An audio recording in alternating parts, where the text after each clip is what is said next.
서울 강남의 테헤란로. 고층 빌딩 숲 사이로 들이치는 비바람이 사무실 통유리창을 사정없이 때리고 있었다. 시계바늘은 이미 새벽 유시를 넘어가고 있었지만 건축 설계 사무소인 내 자리는 여전히 환하게 불이 켜져 있었다. 마감 기한이 코앞으로 다가온 주상복합 단지 설계 도면 위로 나의 피로한 그림자가 길게 드리워져 있었다. 젠장, 이 부분 하중 계산이 또 안 맞잖아. 나는 신경질적으로 마우스를 클릭하며 미간을 찌푸드렸다. 며칠째 이어진 야근으로 인해 머릿속은 안개가 낀 것처럼 뿌했고 혈관에는 피 대신 카페인이 흐르는 것만 같았다. 잠시 눈을 붙일까 고민하던 찰나 책상 한 구석에 던져둔 휴대폰이 요란하게 진동하기 시작했다. 찡, 찡. 이 시간에 올 연락이라곤 뻔했다. 클라이언트의 갑작스러운 수정 요구이거나 술에 취한 친구놈들의 하소연 일터였다. 무시하려 했지만 진동은 집요하게 계속되었다. 나는 한숨을 내쉬며 휴대폰을 집어들었다. 액정 화면에 뜬 이름은 김준호. 대학 시절 우린 같은 대학교를 다녔었다. 기정 화면에 뜬 이름은 김준호. 대학 시절부터 가장 친하게 지내온 동기이자 둘도 없는 친구였다. 준호? 이 시간에 웬일이지? 준호는 나와 달리 IT 기업의 개발자로 일하며 술보다는 가정에 충실한 모범적인 가장이었다. 특히 아이가 태어난 지 얼마 되지 않아 밤늦게 연락하는 일은 거의 없었다. 나는 의아함을 느끼며 잠금 화면을 풀었다. 그리고 화면에 떠오른 메시지를 확인하는 순간 내 심장은 쿵 하고 내려앉는 듯했다. 구 최수진님 별세, 상주, 김준호. 빈소, 서울 S병원 장례식장 사무실. 발인, 10월. 나는 내 눈을 의심했다. 몇 번이고 다시 읽어보았지만 최수진이라는 이름 세 글자는 변하지 않았다. 수진 씨, 준호의 아내이자 대학 후배였고 누구보다 밝고 건강했던 사람. 그녀가 죽었다니. 말도 안 돼. 이게 무슨... 손이 덜덜 떨려왔다. 불과 몇 달 전 준호는 수진 씨가 출산 도중 위독했지만 기적적으로 깨어났다고, 이제 재활만 잘하면 된다며 울먹이는 목소리로 내게 전화를 했었다. 산모도 아이도 건강해질 거라고, 조만간 집들이를 하겠다고 약속했었다. 그런데 갑자기 별세라니. 사고라도 난 것일까? 아니면 그때의 후유증이 갑자기 악화된 것일까? 나는 하던 일을 그대로 팽개치고 겉옷을 챙겨 입었다. 도면이고 마감이고 아무것도 생각나지 않았다. 주차장으로 내려가 차에 시동을 걸었지만 머릿속은 온통 준호와 수진 씨 생각뿐이었다. 와이퍼가 빗물을 닦아내는 규칙적인 소음만이 차 안에 정막을 치웠다. 병원 장례식장으로 향하는 올림픽대로는 빗길 탓에 미끄러웠다. 차창 밖으로 흘러가는 서울의 야경이 유난히 차갑고 기괴하게 느껴졌다. 수진 씨의 얼굴이 떠올랐다.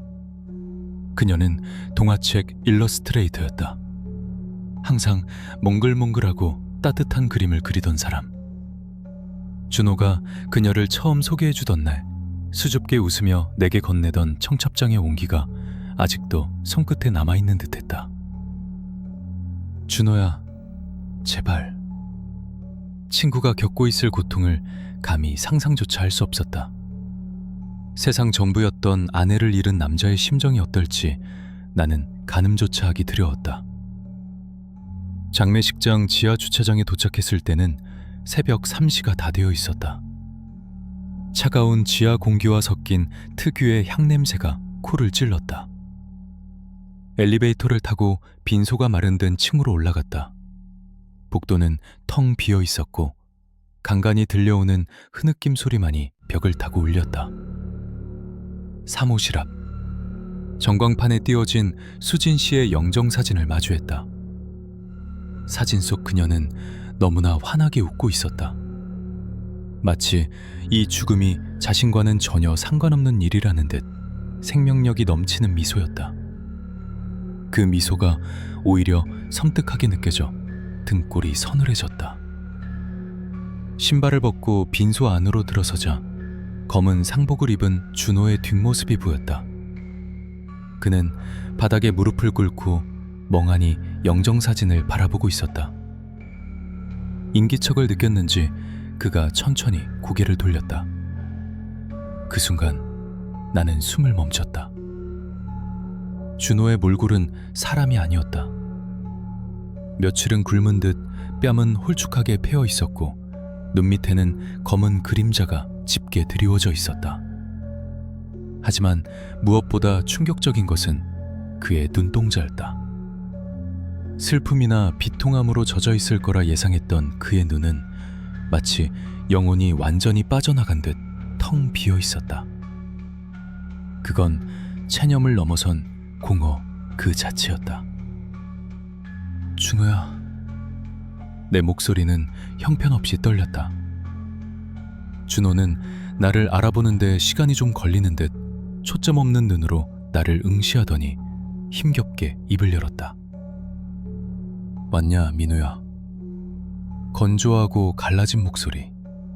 마치 모래가 서걱거리는 듯한 소리였다. 나는 그에게 다가가 말없이 어깨를 감싸 안았다.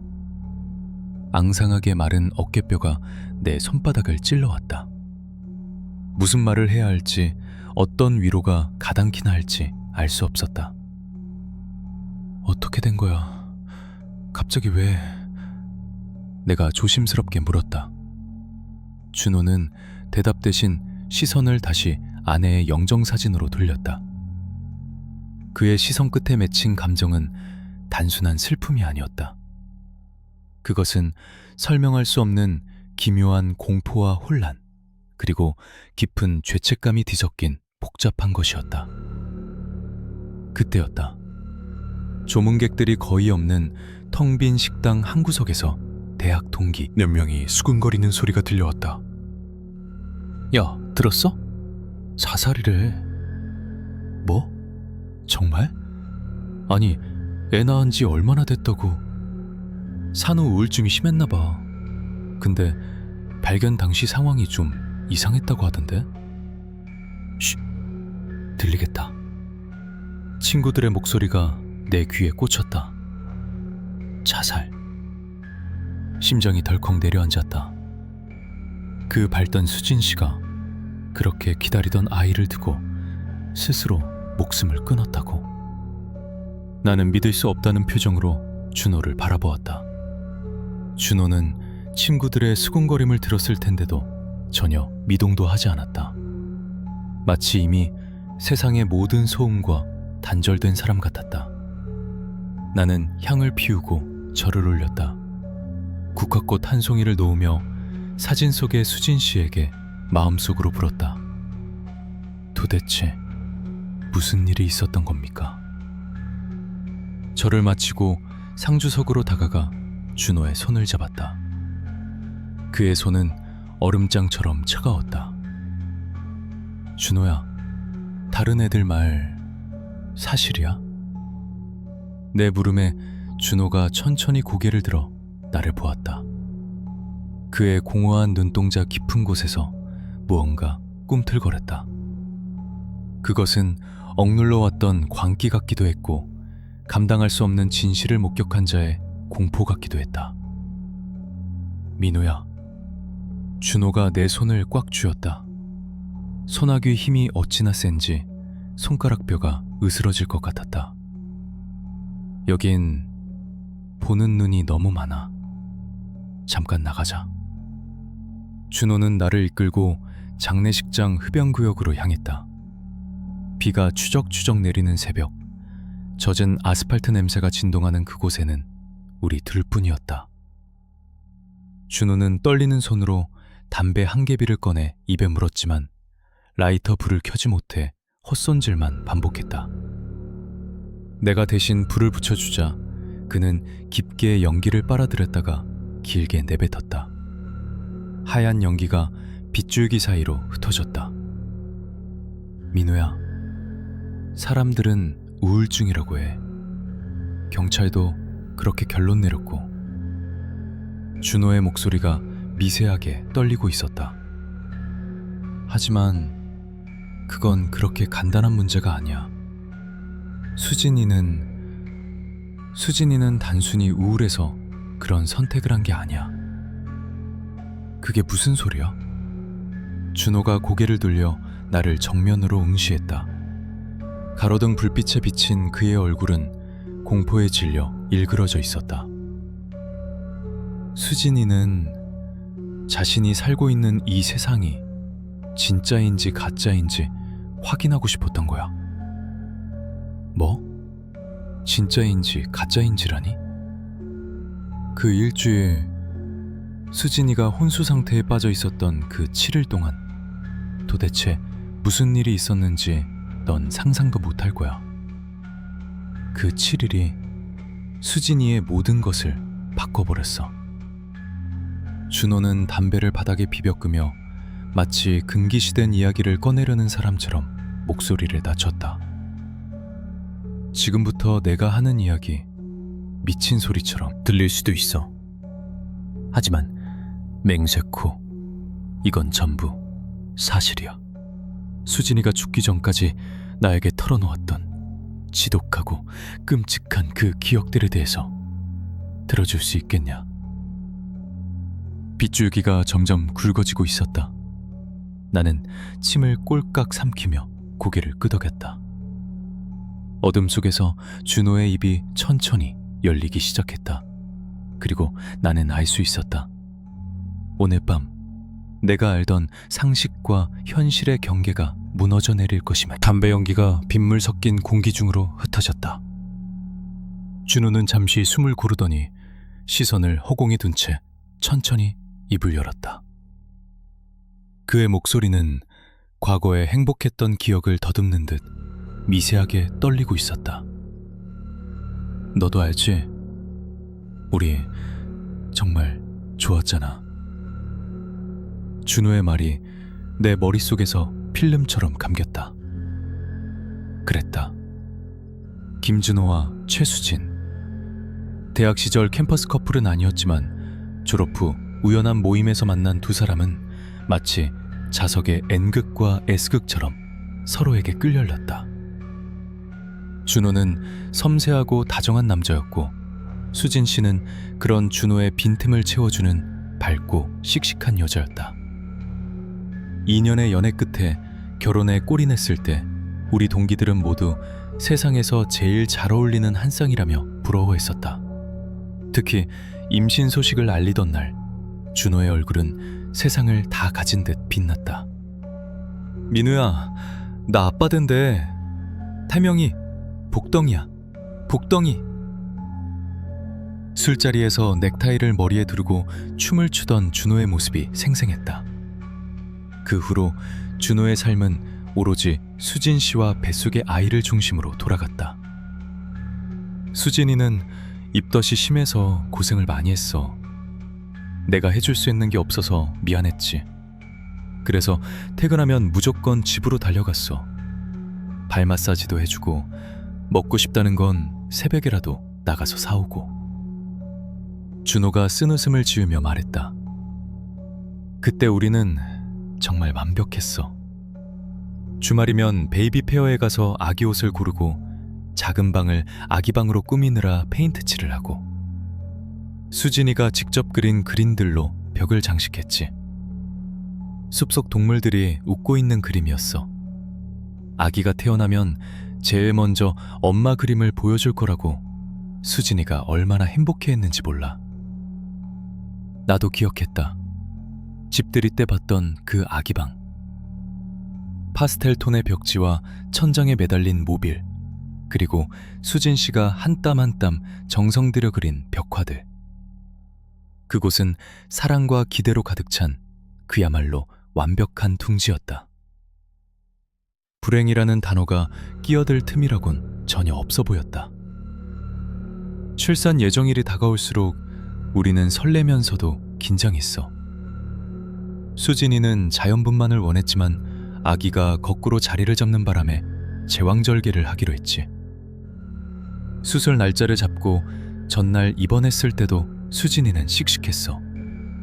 오히려 떨고 있는 나를 안심시켜줬지. 오빠, 걱정 마. 눈 딱 감고 일어나면 우리 새 식구가 되어 있을 거야 라고. 준호의 목소리가 젖어 들어갔다. 그게 마지막이었어. 수진이가 온전히 수진이로서 나에게 건넨 마지막 말. 수술 당일 아침, 화창한 가을 햇살이 병실 창문으로 쏟아져 들어오던 날이었다. 수진 씨는 이동 침대에 누워 수술실로 들어갔고 준호는 그녀의 손을 꼭 잡고 엘리베이터 앞까지 배웅했다. 문이 닫히는 순간 수진 씨는 준호를 향해 엄지손가락을 치켜세워 보였다. 보통 제왕절개는 1시간이면 끝난다고 했어. 그래서 나는 대기실 의자에 앉아서 시계만 보고 있었지. 째깍째깍. 초침 소리가 그렇게 크게 들린 건 처음이었어. 하지만 1시간이 지나도 보호자를 찾는 방송은 나오지 않았다. 1시간 반, 2시간. 시간이 흐를수록 대기실의 공기는 무거워졌다. 다른 산모들의 보호자들은 아기 울음소리와 함께 웃으며 자리를 뜨는데 준호만 홀로 덩그러니 남겨졌다. 불안해지기 시작했어. 간호사들이 바쁘게 왔다 갔다 하는데 내 눈은 피하고 있는 것 같은 느낌이 들었거든. 붙잡고 물어봐도 잠시만 기다리세요 라는 말만 되풀이하고. 3시간이 훌쩍 넘었을 때 드디어 수술실 문이 열렸다. 하지만 나온 사람은 의사가 아니라 신생아실 간호사였다. 그녀의 품에는 포대기에 쌓인 작은 생명이 안겨 있었다. 보호자분, 아기예요. 건강한 아들입니다. 준호는 떨리는 손으로 아이를 받아 안았다. 작고 따뜻한 온기, 쭈글쭈글하지만 사랑스러운 얼굴. 내 아들. 벅차오르는 감동과 함께 안도감이 밀려왔다. 아기가 무사하니 산모도 괜찮겠지. 하지만 그 안도감은 채 1분을 가지 못했다. 기이어 나온 집도의의 표정이 굳어 있었기 때문이었다. 마스크를 벗은 의사의 이마에는 식은땀이 맺혀 있었고 가운에는 붉은 핏자국이 산명했다. 김준호 씨 되십니까? 의사의 목소리는 낮고 무거웠다. 아기는 건강합니다만 산모분 상태가 좋지 않습니다. 준호의 심장이 덜컥 내려앉았다. 무슨 말씀이시죠? 수술 중에 양수색전증 소견이 보였습니다. 양수가 혈관으로 들어가서 쇼크가 왔어요. 심정지가 한 번 왔었고 지금은 겨우 바이탈을 잡았습니다만. 의사는 잠시 말을 멈추고 준호의 눈을 똑바로 바라보았다. 의식이 돌아오지 않고 있습니다. 뇌 산소 공급이 잠시 중단되었던 시간이 있어서 경과를 지켜봐야 할 것 같습니다. 마음의 준비를 하시는 게 좋겠습니다. 준호는 그 순간 세상의 소리가 꺼지는 듯한 경험을 했다고 했다. 의사의 입술은 움직이는데 아무 소리도 들리지 않았고 품에 안긴 아이의 온기만이 유일한 현실 감각이었다. 행복의 정점에서 나락으로 떨어지는 건 찰나의 순간이었다. 중환자실 유리창 너머로 수진이를 보는데 온몸에 튜브를 꽂고 기계에 의지해서 숨을 쉬고 있더라. 방금 전까지 나한테 웃어주던 사람이 손가락 하나 깠다 못하는 식물인간이 되어버린 거야. 준호는 다시 담배를 꺼내 입에 물었지만 이번에도 불을 붙이지는 않았다. 그저 필터를 잘근잘근 씹으며 고통을 삼키고 있었다. 그때부터 지옥이 시작됐어. 아기는 신생아실에 있고 엄마는 중환자실에 있고 나는 그 사이를 오가며 미친 사람처럼 기도했어. 제발 눈만 뜨게 해달라고. 수진이가 깨어나기만 하면 내 목숨이라도 내놓겠다고. 그는 괴로운 듯 마른 세수를 했다. 민우야, 신은 내 기도를 들어주셨어. 하지만 그건 축복이 아니라 저주의 시작이었어. 내가 그때 빌었던 소원이 어떤 대가를 치르게 될지 나는 꿈에도 몰랐으니까. 준호의 눈빛이 흔들렸다. 빗줄기는 더욱 거세져 장례식장 지붕을 두드리는 소리가 마치 누군가 문을 두드리는 소리처럼 들려왔다. 수진이가 깨어난 건 정확히 7일째 되는 날이었어. 의사들도 기적이라고 했지. 그런데 준호가 나를 보며 씁쓸하게 웃었다. 그 웃음은 울음보다 더 비참했다. 눈을 뜬 수진이는 내가 알던 내 아내가 아니었어. 겉모습은 똑같은데 그 안에 들어있는 무언가가 완전히 달라져 버린 느낌. 마치 수천 년을 산 노인이 젊은 여자의 탈을 쓰고 나를 쳐다보는 것 같았어. 나는 침을 꿀꺽 삼켰다. 빗소리 사이로 준호의 낮은 목소리가 파고들었다. 그 눈빛을 잊을 수가 없어. 나를 보는데 남편을 보는 눈이 아니었어. 아주 낯설고 기이하고 그리고 지독하게 권태로운 눈빛. 권태로운 눈빛이라니 그게 무슨 말이야? 내가 조심스럽게 되물었다. 혼수 상태에서 깨어난 아내가 남편을 보며 권태를 느낀다는 건 상식적으로 이해하기 힘들었다. 혼란스러워하거나 반가워하거나 혹은 고통스러워해야 정상 아닌가?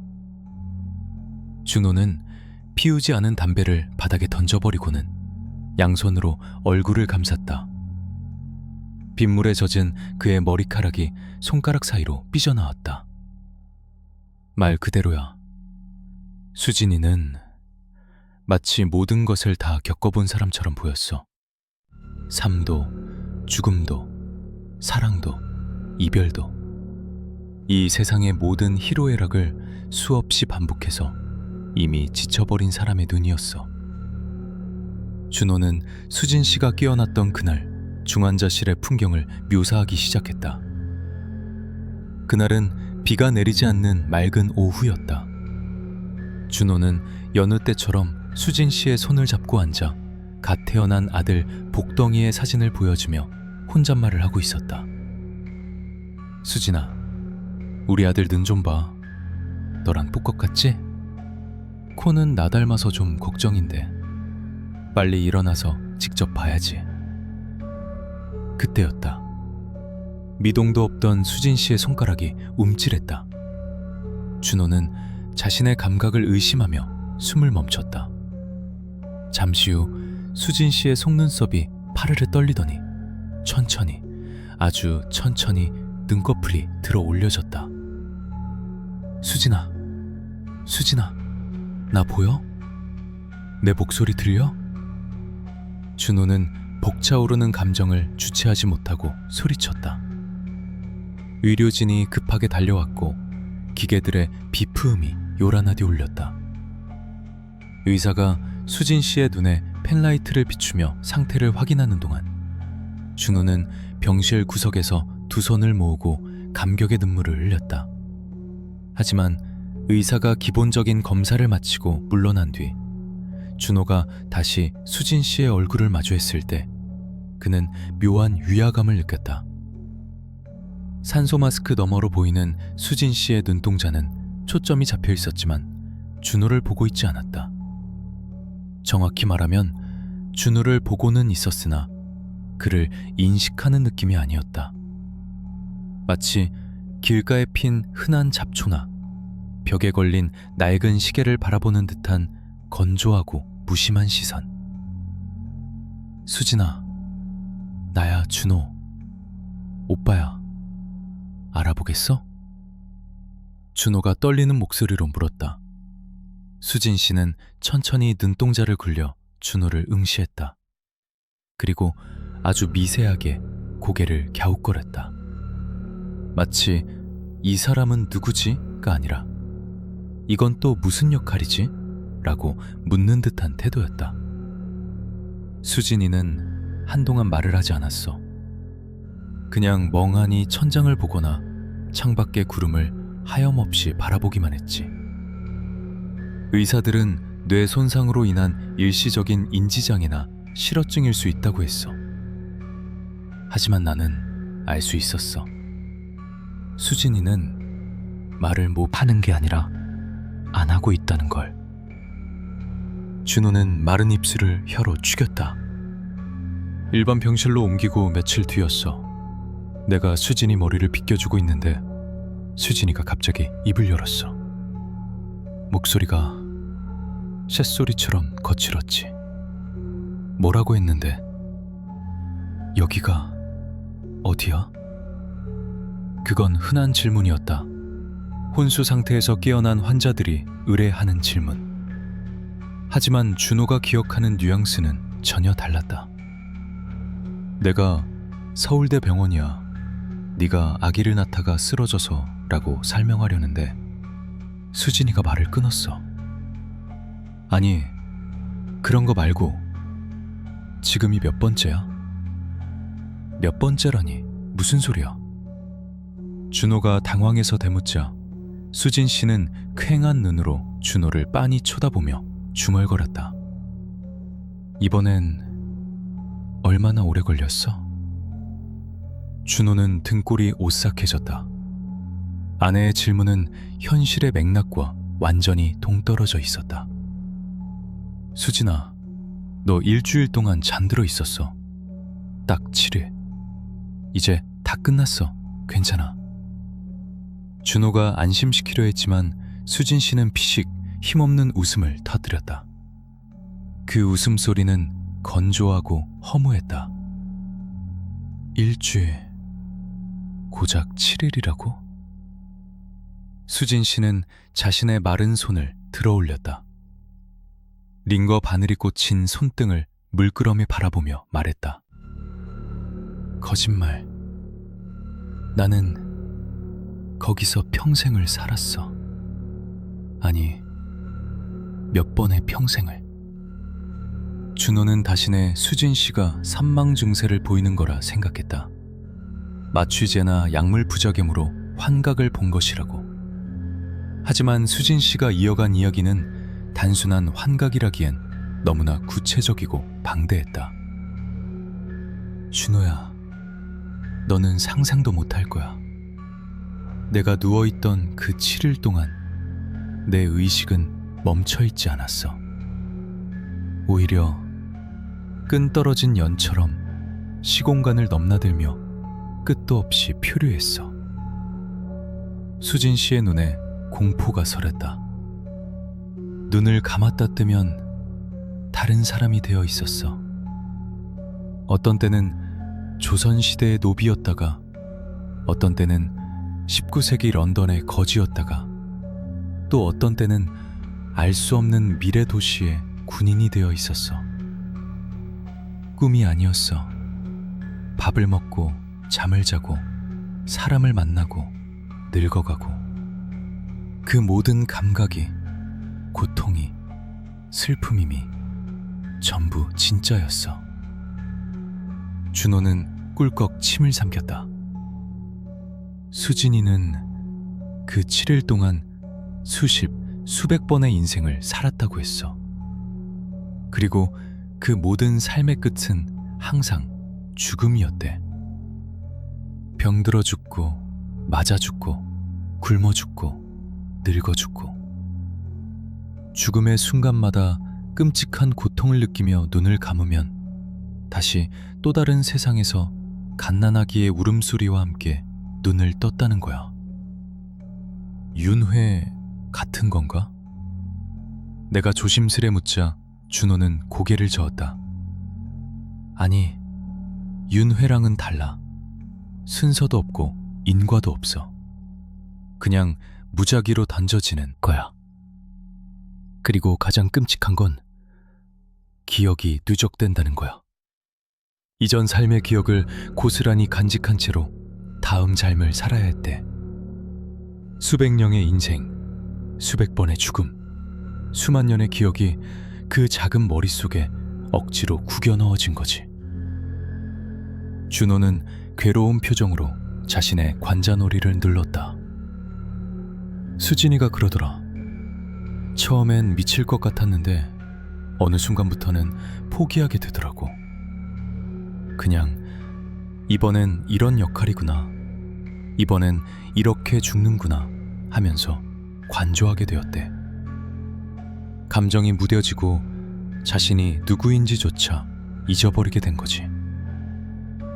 그럼 지금 깨어난 현실도 그래. 준호가 내 눈을 똑바로 보며 말했다. 빗소리가 천둥소리처럼 커졌다. 수진이한테는 지금 이곳, 나, 그리고 우리 아들 복덩이까지도 그저 수많은 이번 생 중 하나일 뿐이었던 거야. 언제 깨질지 모르는, 언제 다른 채널로 돌아갈지 모르는 찰나의 꿈. 나는 할 말을 잃었다.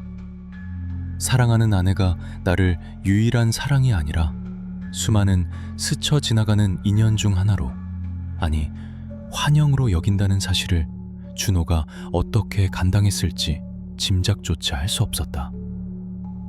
그것은 존재의 부정이었다.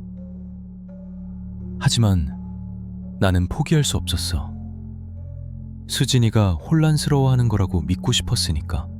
그래서 태어나면 다 괜찮아질 거라고 내가 현실로 데려오면 된다고 생각했지. 그게 내 가장 큰 오산이었어. 준호의 눈가에 기어이 눈물이 고였다. 수진 씨가 태어나던 날은 유난히 날씨가 맑았다. 병원 입구의 회전문이 돌아가며 밖에 찬 공기를 안으로 밀어넣었다. 준호는 휠체어에 앉은 수진 씨의 무릎 담요를 여며주며 억지로 밝은 미소를 지었다. 집에 가면 엄마가 미역국 끓여 놓으셨대. 복덩이도 할머니랑 같이 기다리고 있고. 하지만 수진 씨는 대답 없이 유리창에 비친 자신의 얼굴만 뚫어져라 쳐다보고 있었다.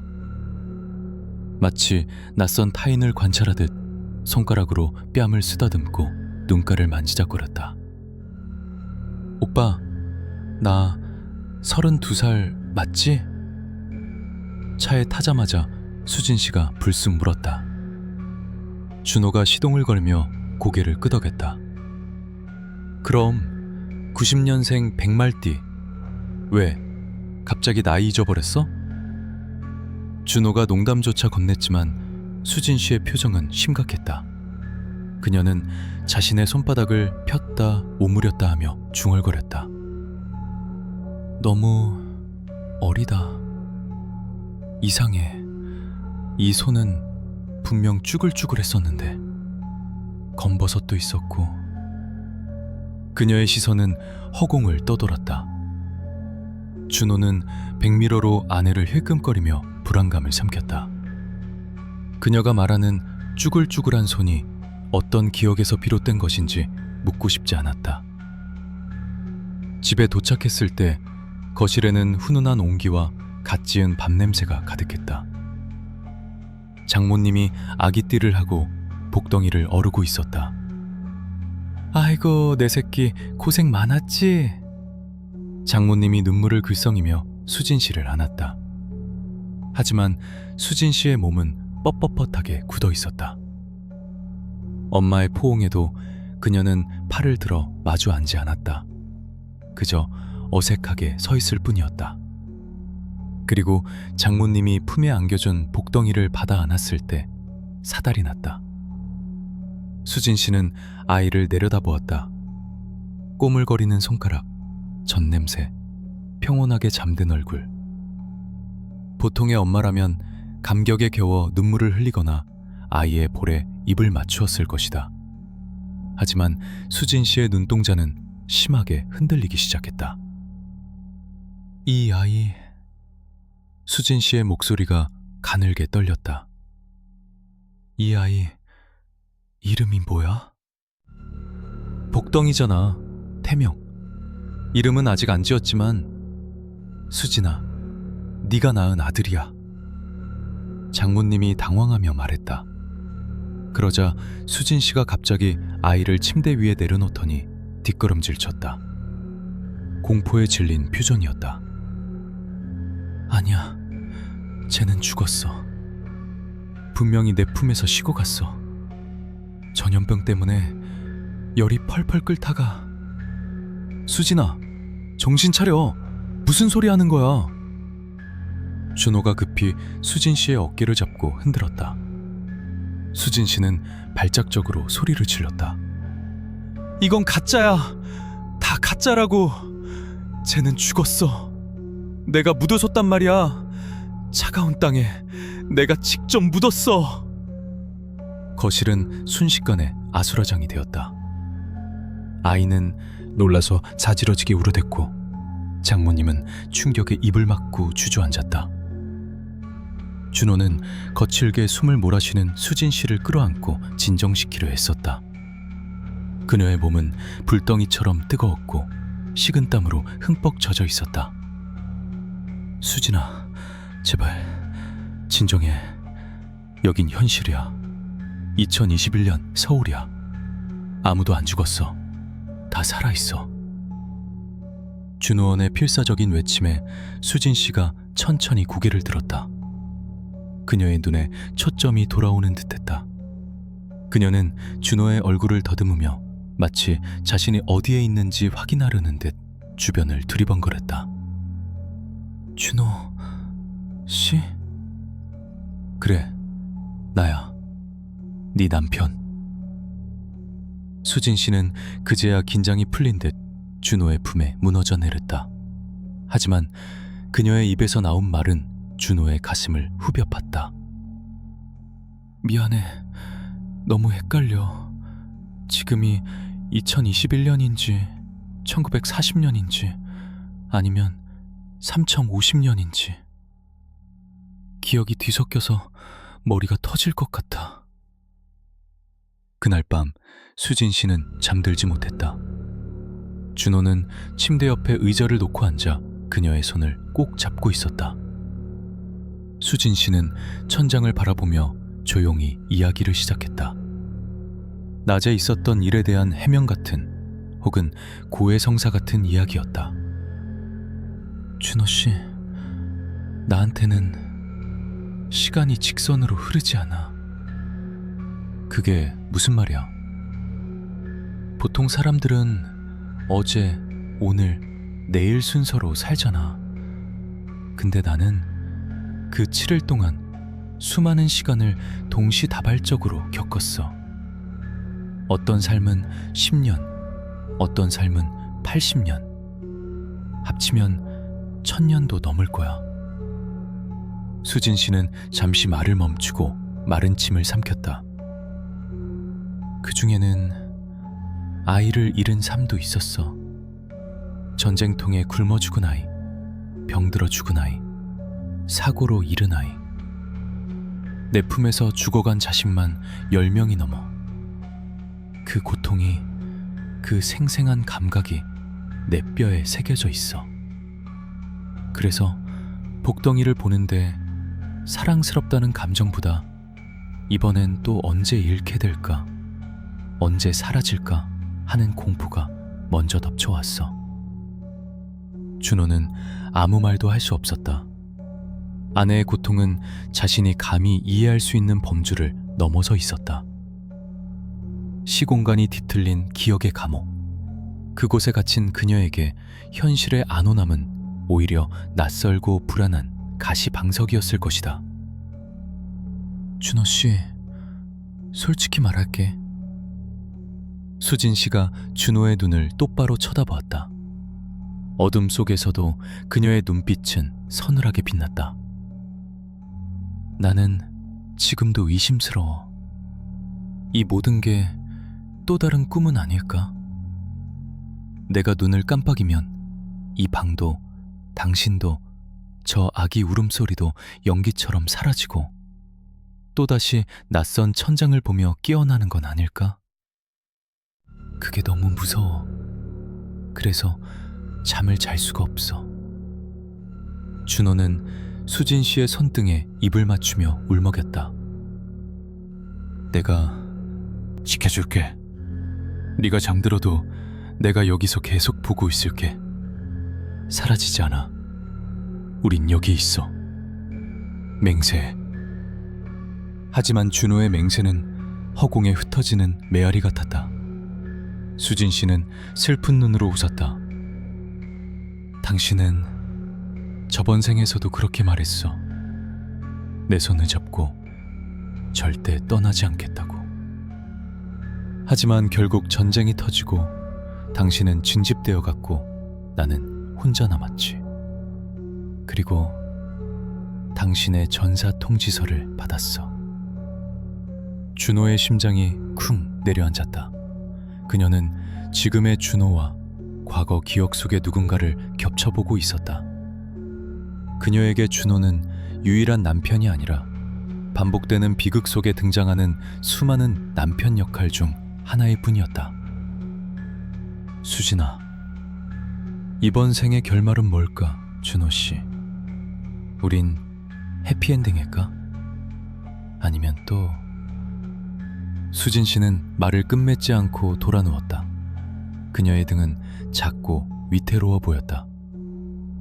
준호는 그날 밤 아내의 등이 거대한 벽처럼 느껴져 한숨도 잘 수 없었다. 시간의 혼선, 그것은 두 사람 사이에 건널 수 없는 강을 만들어버리고 있었다. 그날 이후 수진 씨의 증세는 더욱 기이해져갔다. 그녀는 깨어있는 시간 대부분에 노트에 무언가를 기록하거나 그림을 그리는 데 쏟았다. 예전에 몽글몽글하고 따뜻한 동화풍 그림이 아니었다. 준호는 어느 날 퇴근 후 서재 책상 위에 펼쳐진 수진 씨의 스케치북을 우연히 보게 되었다. 그리고 그 자리에서 얼어붙었다. 종이 위에는 검은 펜으로 빽빽하게 그려진 기괴한 풍경들이 가득했다. 참혹하게 잘린 신체 부위들, 불타는 도시, 앙상하게 뼈만 남은 아이들이 울부짖는 모습, 그리고 정체를 알 수 없는 기하학적인 무늬의 통로들. 선 하나하나에 광기와 공포가 서려 있어 보는 것만으로도 정신이 피폐해지는 느낌이었다. 그림 옆에는 깨알 같은 글씨로 메모가 적혀 있었다. 세 번째 삶, 1894년.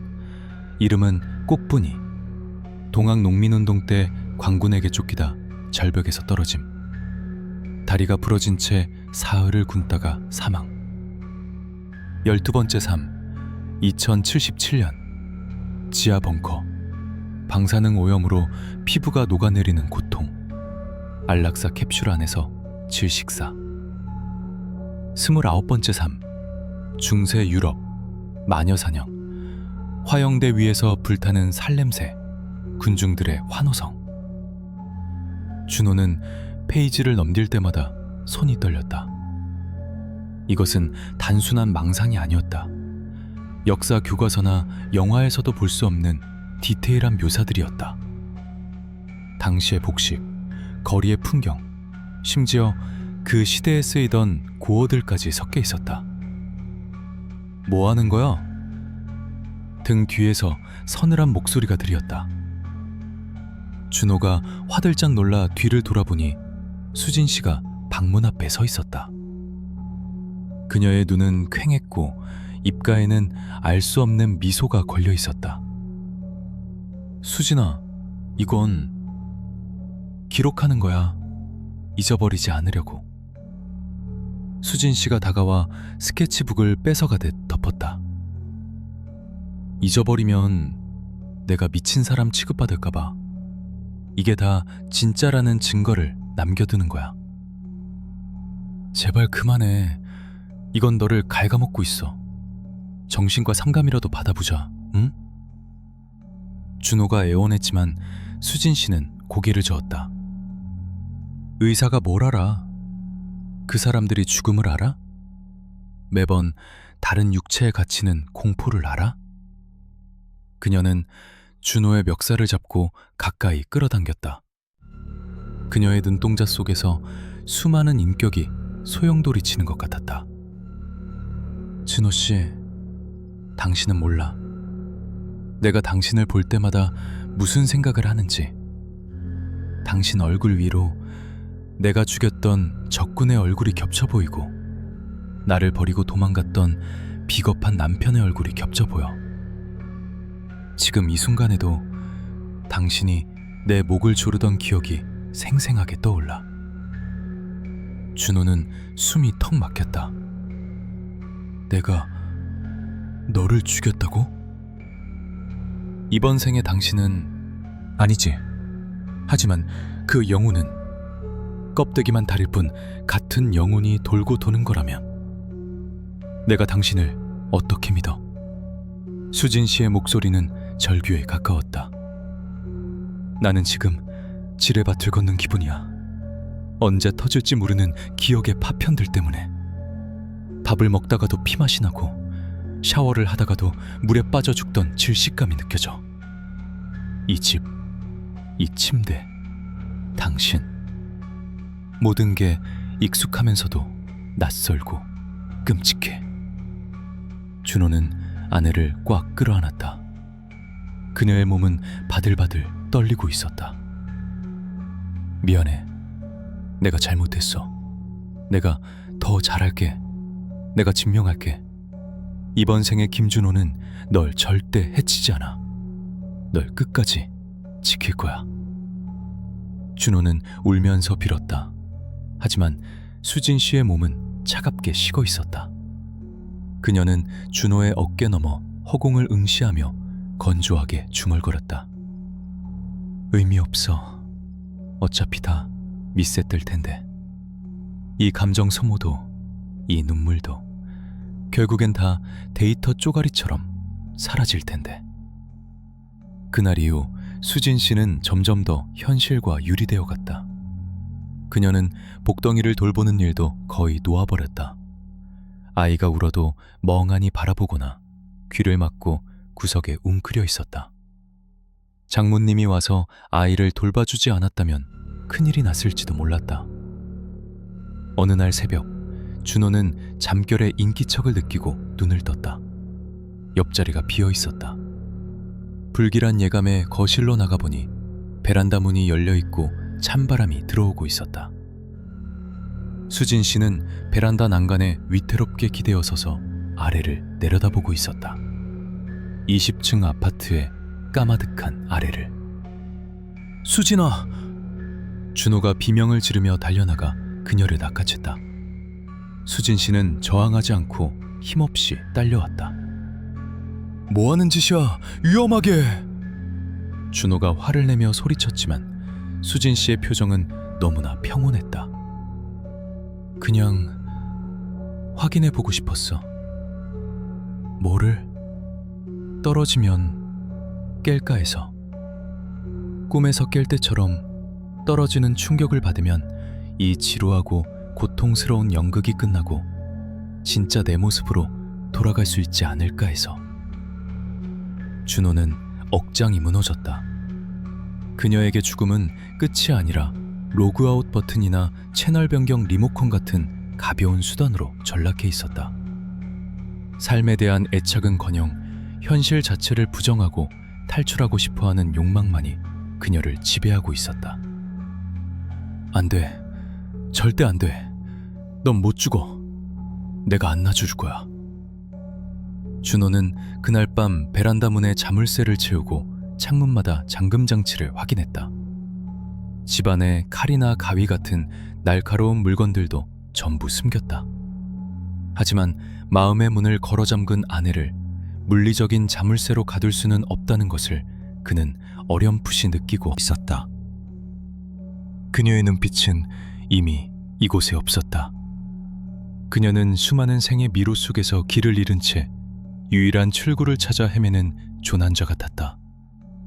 그리고 준호가 두려워했던 그 출구는 너무나도 비극적인 형태로 그들에게 다가오고 있었다. 수진 씨의 상태는 롤러코스터처럼 기복이 심했다. 어떤 날은 멀쩡히 웃으며 준호와 농담을 주고받다가도 다음 날이면 다시 침묵 속에 갇혀버리곤 했다. 준호는 그런 아내를 보며 하루하루 피가 마르는 심정이었다. 그날은 유난히 수진 씨의 상태가 좋아 보였던 날이었다. 퇴근한 준호를 반갑게 맞이하며 손수 저녁까지 차려주었다. 식탁 위에는 김치찌개와 계란말이가 올라와 있었다. 신혼 때 자주 해주던 메뉴였다. 오빠, 왔어? 씻고 와. 밥 먹자. 평범한 일상. 준호가 그토록 간절히 원했던 그 풍경이었다.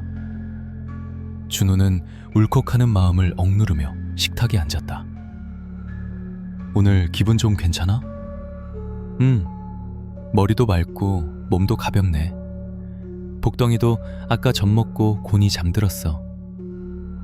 수진 씨는 밥 위에 계란말이를 올려주며 생긋 웃었다. 그 미소가 너무나 자연스러워서 준호는 지난 며칠간의 악몽이 모두 거짓말처럼 느껴졌다. 그래, 이제 정말 돌아온 거야. 약이 효과가 있는 걸까?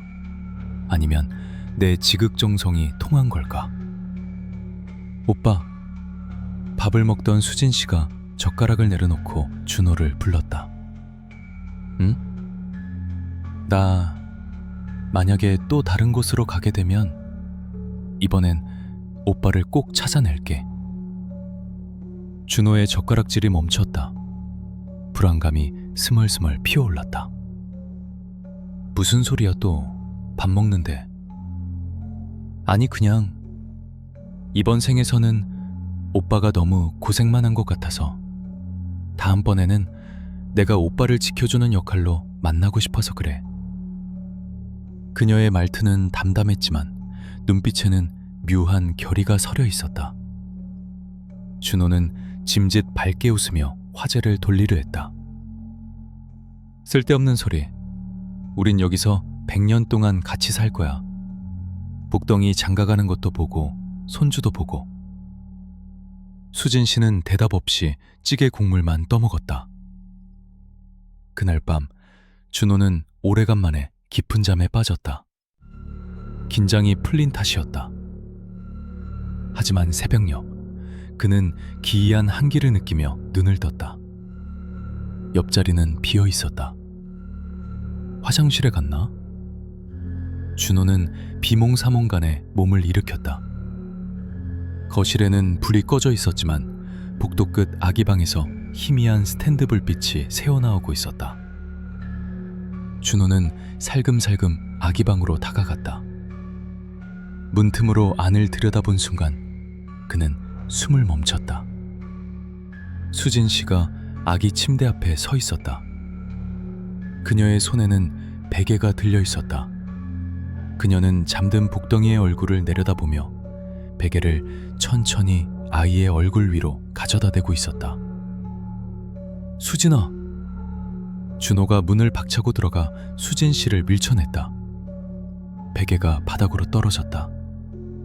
복덩이는 으앙하고 울음을 터뜨렸다. 너 지금 뭐 하는 거야? 미쳤어? 준호의 고함에 수진 씨는 멍하니 바닥에 주저앉았다. 그녀의 눈은 텅 90 비어 있었다. 구해주려고 했어. 뭐? 이 아이도 갇혀있잖아. 이 끝없는 고통이 굴레. 내가 끊어줘야 해. 그래야 다음 판으로 넘어갈 수 있어. 이번 생은 실패작이야. 준호는 전율했다. 그녀는 아들을 죽이려 한 것이 아니라 그녀 나름대로 구원하려 했던 것이다. 게임 캐릭터를 리셋하듯이. 현실과 망상의 경계가 완전히 무너져 내린 순간이었다. 나가. 당장 나가. 준호는 수진 씨를 방 밖으로 끌어내냈다. 그리고 방문을 잠그고 문 앞에 주저앉아 엉엉 울었다. 안에서는 복덩이에 자지러지는 울음소리가, 밖에서는 수진 씨가 문을 긁으며 중얼거리는 소리가 들렸다.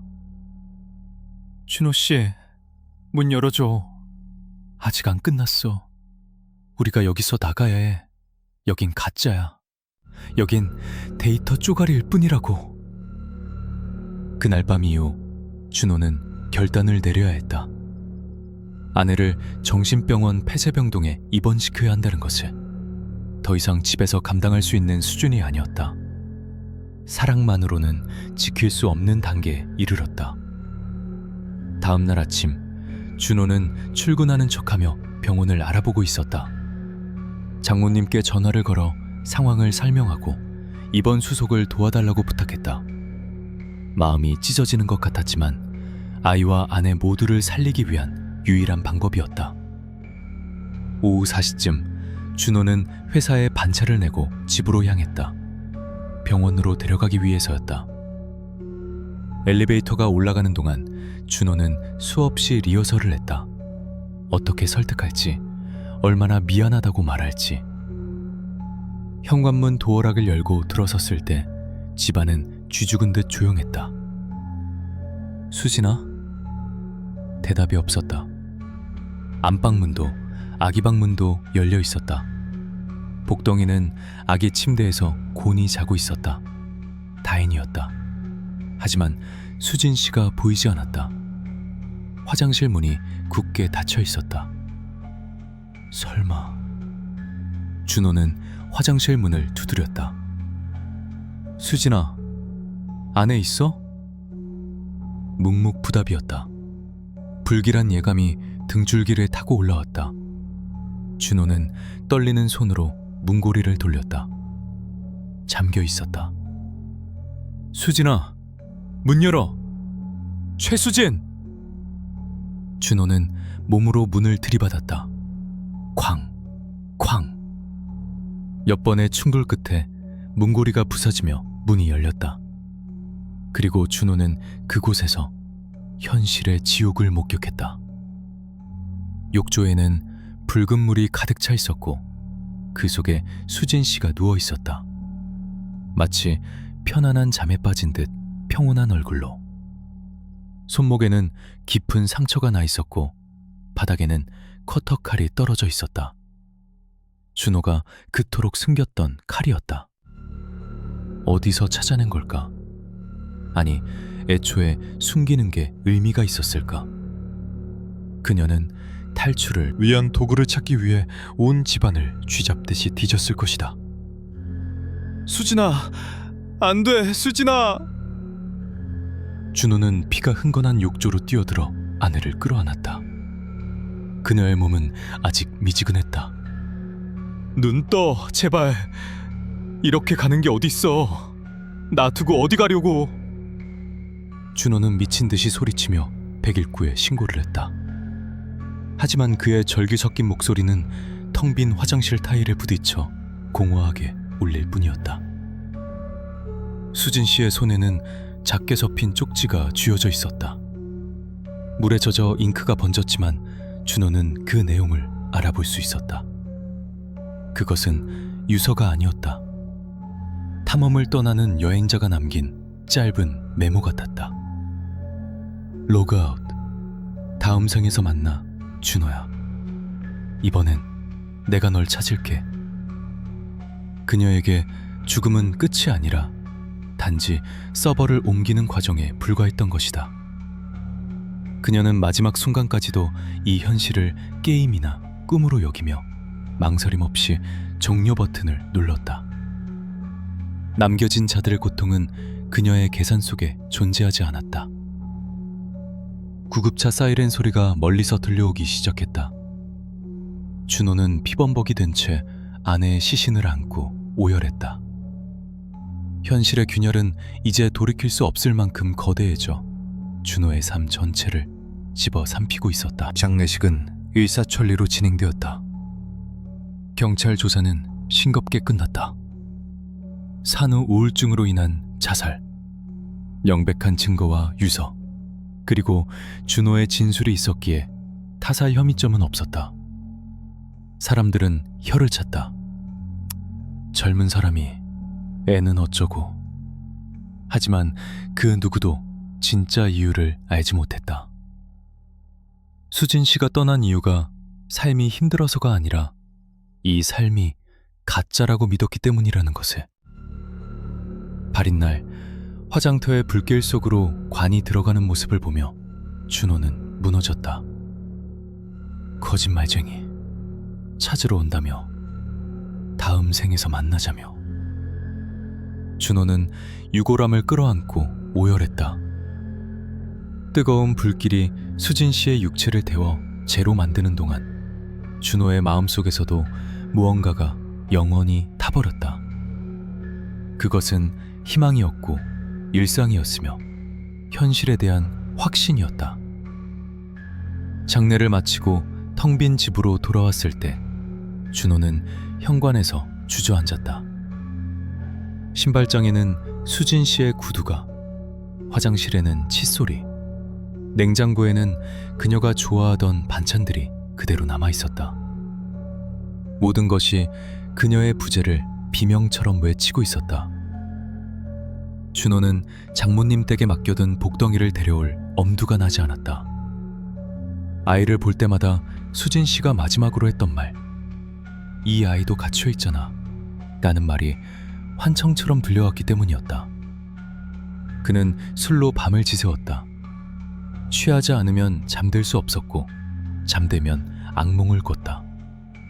수진 씨가 피 묻은 손으로 문을 두드리며 준호야, 문 열어. 나 돌아왔어. 라고 속삭이는 꿈이었다. 그렇게 폐인처럼 지내던 어느 날, 준호는 수진 씨가 남긴 스케치북들을 정리하기로 마음먹었다. 태우기 위해서였다. 이 저주받은 기록들을 없애버려야 수진 씨도 편히 저승으로 갈 수 있을 것 같았다. 박스에 스케치북을 담던 중 준호의 손이 멈췄다. 마지막 권의 맨 뒷정에 그려진 그림 때문이었다. 그것은 이전의 기괴하고 공포스러운 그림들과는 달랐다. 펜이 아닌 연필로 부드럽게 스케치된 그림이었다. 배경은 어느 낯선 도시의 번화가. 횡단보도 앞에 수많은 인파가 서 있었다. 그 군중 속에 한 남자가 서 있었는데 뒷모습이었지만 준호는 단번에 알아볼 수 있었다. 그것은 자기 자신이었다. 그리고 횡단보도 건너편에서 그 남자를 바라보며 환하게 웃고 있는 여자가 있었다. 수진 씨였다. 하지만 그림 속의 그녀는 지금의 모습이 아니었다. 단발머리에 세련된 정장을 입고 있었고 묘하게 분위기가 달랐다. 그림 아래에는 날짜와 장소가 적혀 있었다. 2024년 10월 24일 도쿄 시부야 스크램블 교차로. 재회. 준호는 전율했다.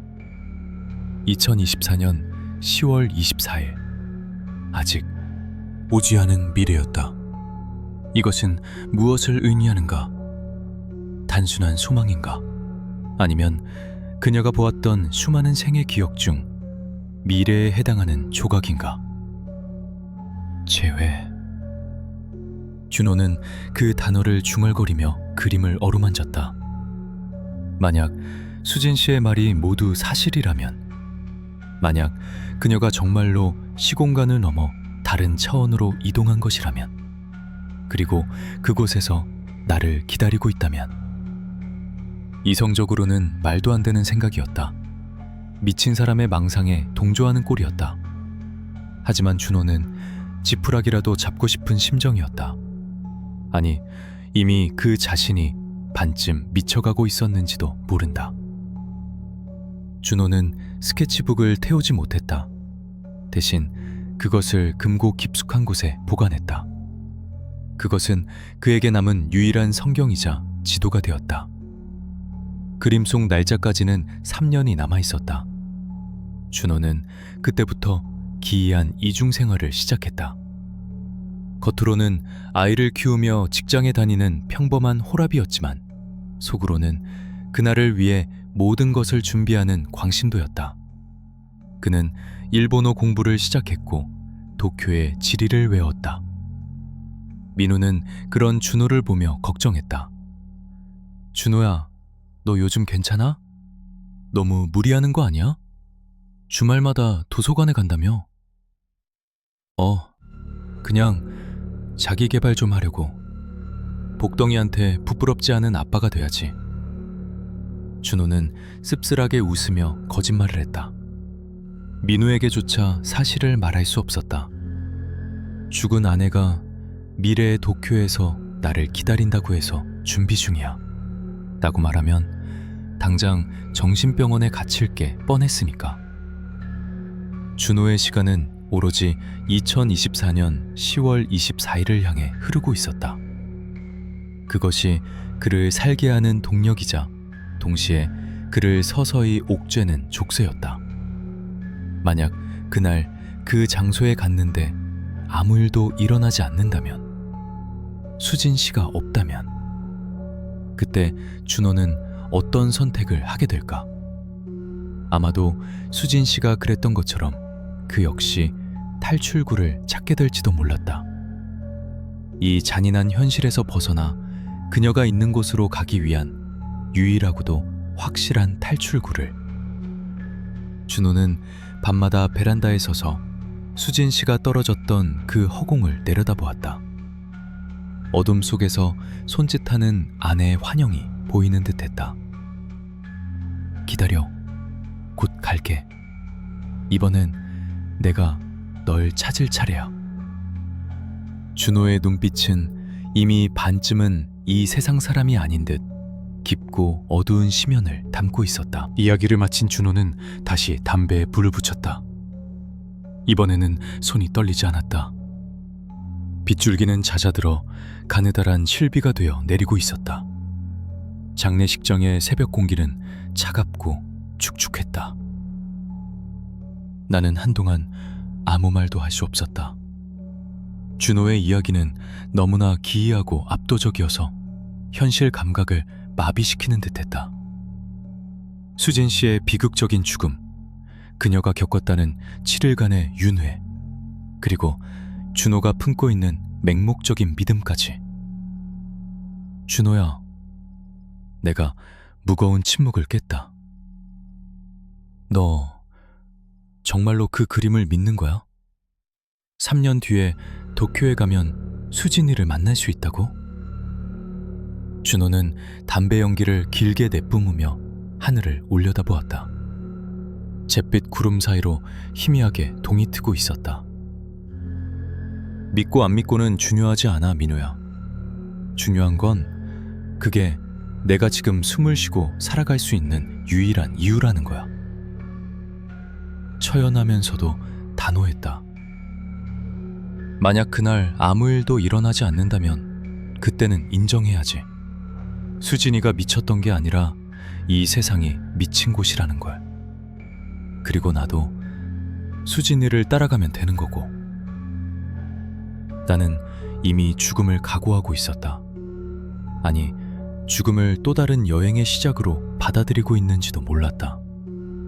수진 씨의 광기가 그에게 전염된 것일까? 그러지 마. 복덩이는 어떡하고? 아이한테는 아빠가 필요해. 내 말에 준호가 씁쓸하게 웃었다. 복덩이, 그래, 내 아들. 하지만 가끔 그런 생각이 들어. 이 아이도 너도 지금 이 순간도 수진이 말처럼 찰나의 꿈이라면, 내가 눈을 뜨면 전혀 다른 세상에서 수진이가 나를 깨우고 있다면. 준호는 내 어깨를 툭 쳤다. 너무 심각하게 듣지 마. 그냥 답답해서 한 소리야. 너한테라도 털어놓지 않으면 미칠 것 같아서. 그는 담배꽁초를 쓰레기통에 버리고는 다시 장례식장 안으로 들어갔다. 그의 뒷모습이 유난히 작고 쓸쓸해 보였다. 나는 그 자리에 한참을 더 서 있었다. 새벽의 냉기가 뼛속까지 스며들었다. 문득 지나가는 차들의 헤드라이트 불빛이 비현실적으로 번져 보였다. 빗물에 젖은 아스팔트가 일렁이며 발밑이 꺼지는 듯한 현기증을 느꼈다.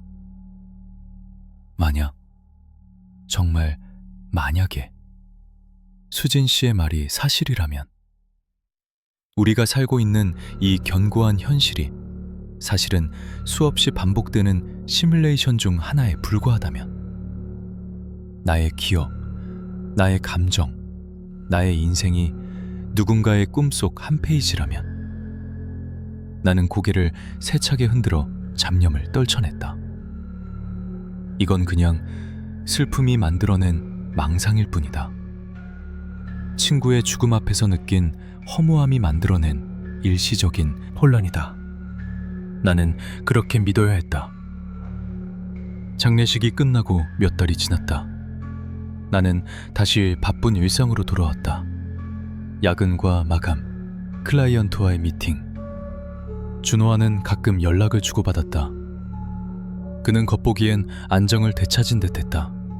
복덩이도 잘 크고 있고 회사 생활도 열심히 한다고 했다.